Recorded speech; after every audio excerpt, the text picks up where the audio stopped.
For today's video nga mga kaidolo, tayo nga naman uli ay nakakuha ng kontrata ng hango. Dito nga tayo nakadayo sa bayan ng Tanay sa Wiwawa, Parola. At ang kukuha nga pala natin tilapia ay ang timba na ba? At ito nga atin nakasama sa laot. Ngayon nga sila, makikita nyo nga sila sa tubig at tumulong na sila pag-alsa dito sa cage.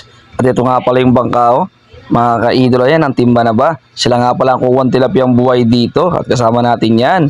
Dito pa nga sa pangyayaring to kami ay tuwang-tuwa dahil kami ay nakakita ng maraming tilapia at mga pakagandang size nga nito. Ito matatawag na sukat ng tilapiang big, kaya nga kami tuwang-tuwa rito dahil sa unang angat pala ng cage ay solid na yung tilapia na ating maaalsa. Dito nga sa video ng eksenang to ay talagang masaya-masaya pa kami dahil solid yung tilapia naming maaalsa. Dahil meron nga pala mangyayaring hindi maganda kaya mamaya ay malulungkot kami. Makikita nyo nga dito, solid na solid ang tilapia. Tsaka may kasama pa yung bigid mga kaidolo. Ang size nga pala talaga to ay may 1 kilo, 1 piraso, may 2, may 3 piraso, 1 kilo. Solid kaya kami tuwan-tuwa. At syempre, bago ko nga pala ikwento ang malungkot na pangyayari dito sa aming hango, ay magpapasalamat muna tayo uli sa ating mga walang sabong followers na sumusuporta sa ating mga ginagawang videos. Hayaan nyo pagdating ng panahon, tayo ay makapagbigay ng blessing din sa iba. Maraming salamat muli sa inyong lahat. God bless po sa ating lahat. At ito na nga, nandito pa rin nga kami sa laot dito sa may Wiwawa, Tanay. At inaalis pa nga itong bigid binubukod bago pa hanguin yung mga tilapiyang nandito.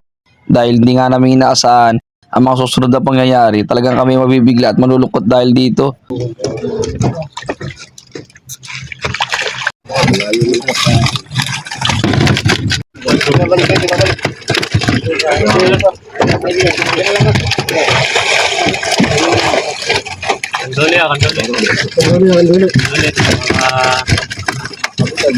Kung nakita nyo nga sa video, napakasolid ng ating tilapiyang hango. Talagang napaka-good size at meron pa nga halo talagang mga plapla at talagang hindi na sila masisiro dito.